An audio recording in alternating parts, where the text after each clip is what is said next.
En introduction, nous avons vu que la fonction exponentielle, ou les fonctions exponentielles, avaient été introduites pour modéliser des phénomènes qui avaient cette particularité, c'est-à-dire que la vitesse d'évolution du phénomène était proportionnelle au phénomène lui-même. Qu'est-ce que ça veut dire? Ça veut dire que la vitesse d'évolution de la grandeur, plus la grandeur est élevée, et bien plus la vitesse d'évolution va être élevée.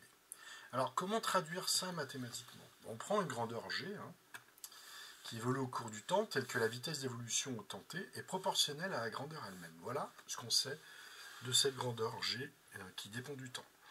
Eh bien, la vitesse d'évolution, qu'est-ce que c'est? Je vous rappelle que la vitesse d'évolution, on va dire que par exemple, si on passe de t à delta t, eh bien, voilà l'évolution de la grandeur. C'est un delta g, c'est-à-dire la valeur en t plus delta t moins la valeur de g en t. Ça nous donne l'évolution de la grandeur. On va diviser par le temps, delta t, entre t et t plus delta t, il y a un temps delta t. Et donc là, on obtient une vitesse. Et ensuite, nous allons passer, ça c'est une vitesse moyenne sur un temps très court, mais ce qu'on fait, eh bien, je vous rappelle qu'en mathématiques, on sait calculer avec des infiniment petits, et on va faire tendre delta t vers 0. Et bien voilà, vous obtenez ici, c'était la définition même de la dérivée de la grandeur g à l'instant t. Donc voici la vitesse instantanée, la vitesse au temps t, d'évolution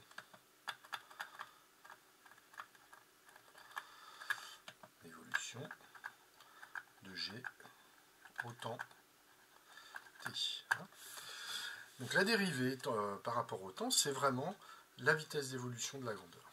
Donc dire que la vitesse d'évolution est proportionnelle à la grandeur elle-même, ça veut dire que pour tout t,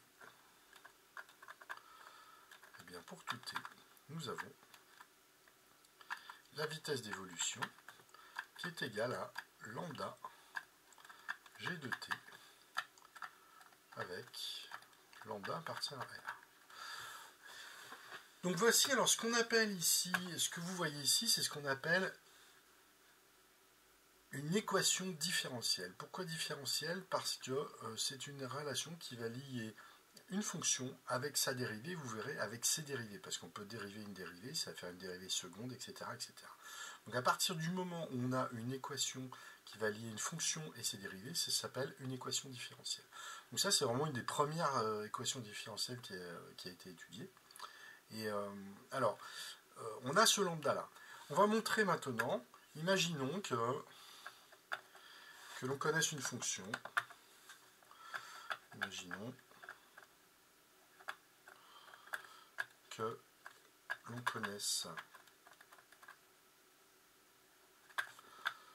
une fonction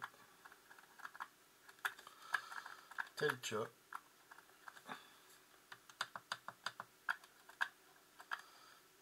pour tout t, eh bien, f' de t égale f de t. C'est-à-dire que on a la même relation ici que pour g, mais sans cette constante de proportionnalité. Donc on connaît une fonction ici, telle que sa dérivée, et la dérivée est égale à la fonction elle-même. Eh bien, regardons ce qu'on peut faire. Maintenant, si j'introduis la fonction g de t, qui est égale à la fonction f appliquée en lambda t. Qu'est-ce qui va se passer quand je vais dériver? Eh bien, je vous rappelle que quand on dérive une fonction appliquée à une expression affine, c'est-à-dire là je vais dériver f' en lambda t et non pas en t, eh bien je sors le coefficient directeur, c'est-à-dire le coefficient qui multiplie la variable. Donc je vais avoir lambda et je prends la dérivée de f' en lambda t. Mais qu'est-ce que je sais de f' de lambda t? Eh bien, par définition de notre fonction f', et ça va être tout simplement l'image de lambda t. Donc, pour tout t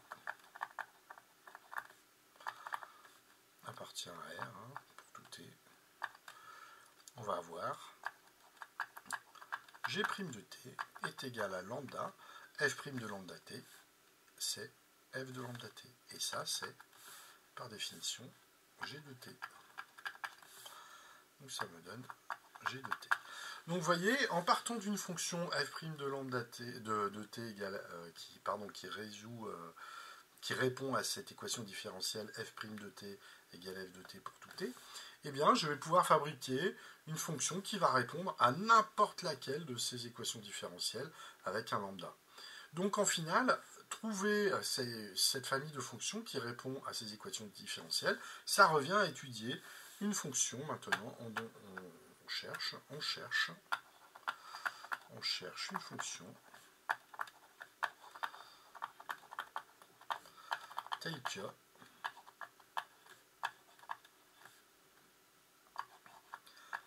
la dérivée soit égale à la fonction elle-même.